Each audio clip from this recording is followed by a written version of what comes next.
I already have this relationship with my biological father. I can't have it with you also. He ignores me. He doesn't treat me like I'm his daughter, I'm his child. He wrote me off completely.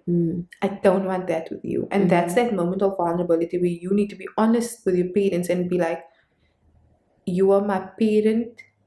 You can't treat me this way. So let's work on it. I'm crying a lot today.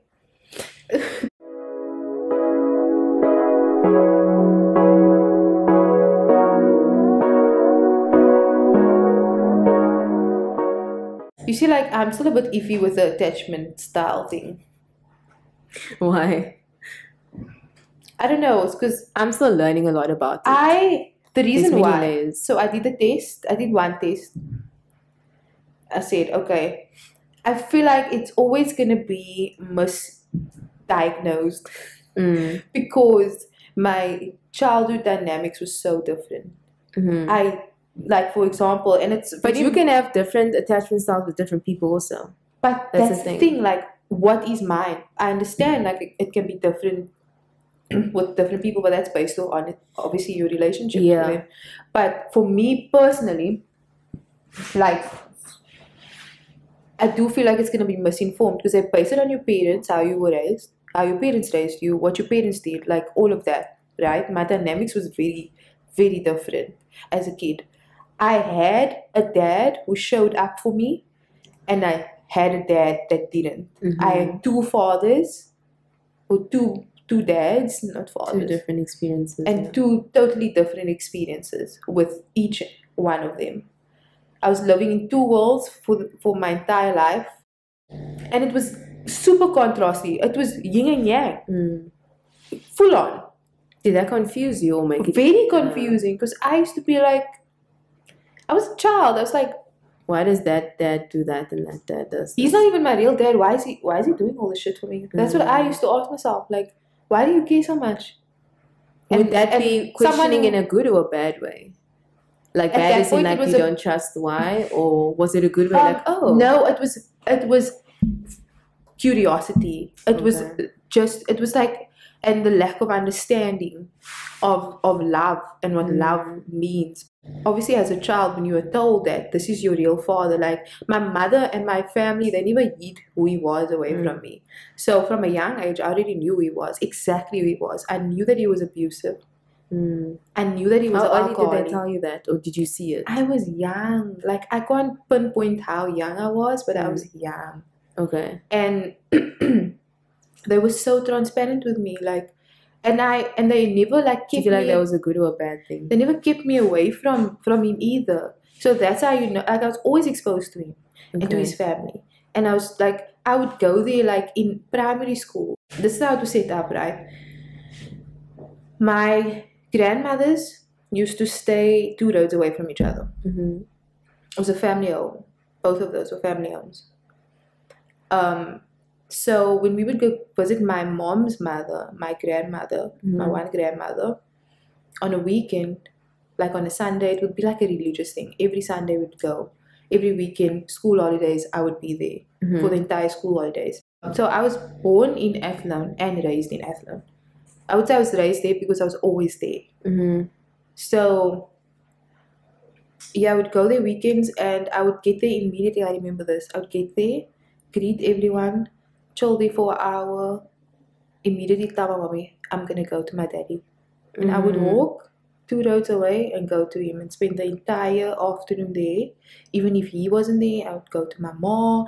Because you wanted to feel close with that side? I wanted to feel close to him. I was the one always going to him. I was the one always, like, I was a child walking to him. Like, he should be coming to fetch me. To fetch you, yeah. Why is he? Yeah, that must have been very difficult. Afterwards, yes. During that, I'm you in bliss, you just oblivious. What do they call it? Oblivious. I didn't give a shit. I was like, I want to see my daddy. Yeah. Who's this man? This man that they call my daddy? You know, I want to be close to him because they're always talking about him. Never thought about it in that way. That kind of curiosity you'd have. It was innocent curiosity, and it led to my to I say detriment. I don't know, but the day that I finally saw who he was, everything changed. That day, he put his hands on me. He never did that. So obviously, I used to tell myself, I probably used to tell myself when I was younger, oh, he's not doing this to me. He's like being nice to me. So he's actually not an ugly person. So I'm going to give him the benefit of the doubt because he's been nice to me. And we seek that approval from our parents. So, Bro, children do that. And it's healthy, actually, that they do it. It's just if you don't guide them in a healthy way. I'm not trying to say like what parents must and mustn't do, but like I'm saying, speaking from experience or other people's experiences as the children, I guess. If you don't, they rely on you basically. It's a dependency that they have. And so if you don't model a healthy image of that, that skews their vision. And I remember the day that my entire perception of him changed. I knew who he was. He never showed me who he was. And the day he showed me who he was, I was out that bitch, and that's when the shit started. That's the turning point. That was my turning point, basically, to having unhealthy relationships like with men. Because at that point, I was like in high school, and I was obviously just getting into relationships. So what happened was, I was gonna ask Kate to say. What happened was, I went there on a Sunday. Remember, I was a bit older. I was probably like 13 years old. I went there on a Sunday, one of the days, and he was just in like the worst mood ever. We were chilling in his Wendy house. Yes, guys, that's my life. You know, I feel like a lot of people don't know.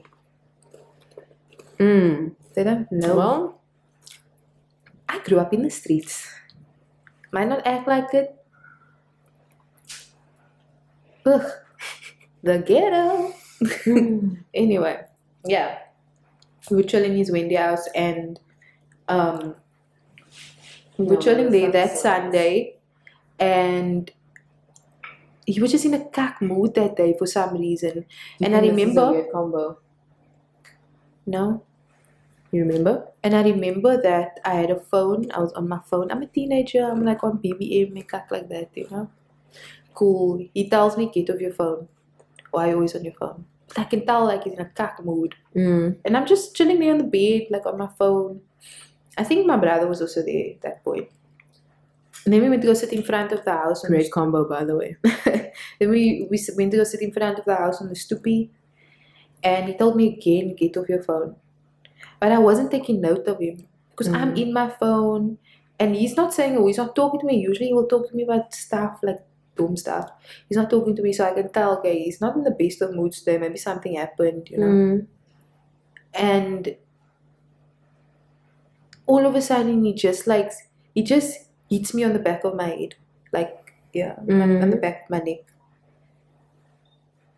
And I get up. I kid you not. I get up. I swore at him, and I walked back home. And like that's the day everything changed. Like I didn't like him anymore.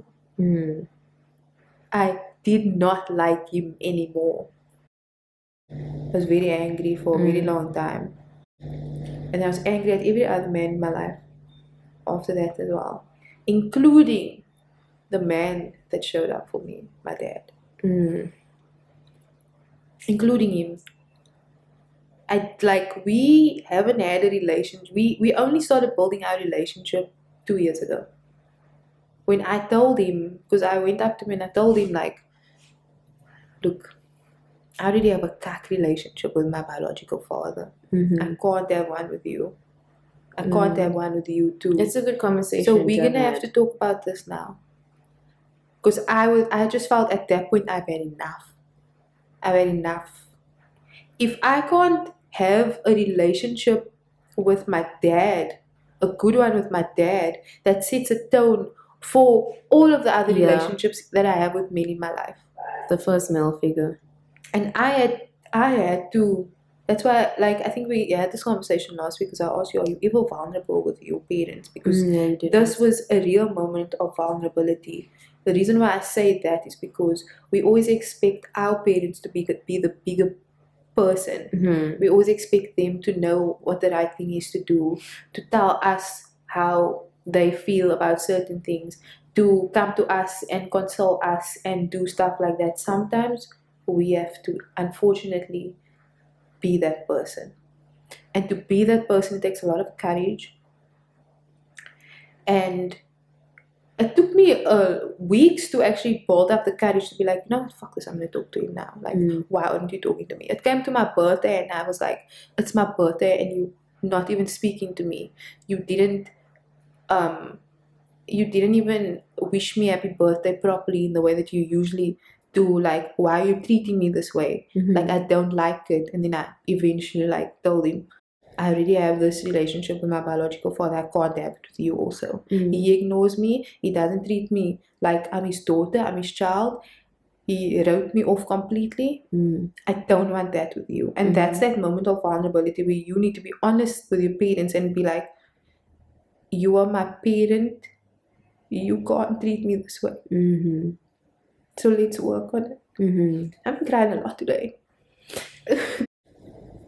It's crazy. Well, then that just confirms she's an emotional person. I am a very emotional person, and a lot of people think I'm not, but I'm trying to show that more now. Definitely do that, yeah.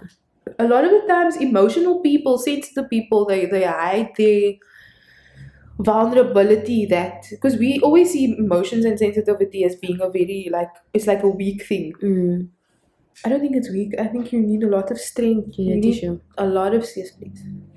Wasn't there a role that you brought? If anything, being emotional, being a sensitive person, and showing that and showing who you truly are, takes a lot of courage. So whoever is going through that now, whoever's trying to hide behind strength, behind toughness, behind not wanting to look weak. Long term, it's easier to just feel. Just feel it. Feel it in the moment. And try preferably immediately, because the quicker the better the healing can progress. Exactly. The longer you try to hold it off, the longer it's going to take for you to heal from something, and which means the longer you're going to be affecting other people because of it. So that part. Take it from experience. And I've seen the difference between conversations that I have when I feel something and I immediately vocalize it and I speak about it and I have a conversation about it. Then when I wait a month or so and it just builds up. And it builds. And it makes you... It turns into consumes you. Resentment. You start resenting this person that doesn't even fucking know what they did to you. Literally. They don't know what they did to you. And I'm in that situation. And sometimes you can't ask for closure. I'm in a situation now where I don't know what I did to someone, but they will communicate that with me. And it's a horrible place to be. Put yourself... But you're getting out of it. I'm trying. And that's what's important. I'm trying. Well, physically, but then eventually it will be emotionally and mentally. Yeah, so physically I'm still fucking up. I'm sorry. I know you told me not to message her. Who? Oh. But I did again. Oh, I thought you were talking about someone else. Who were you talking?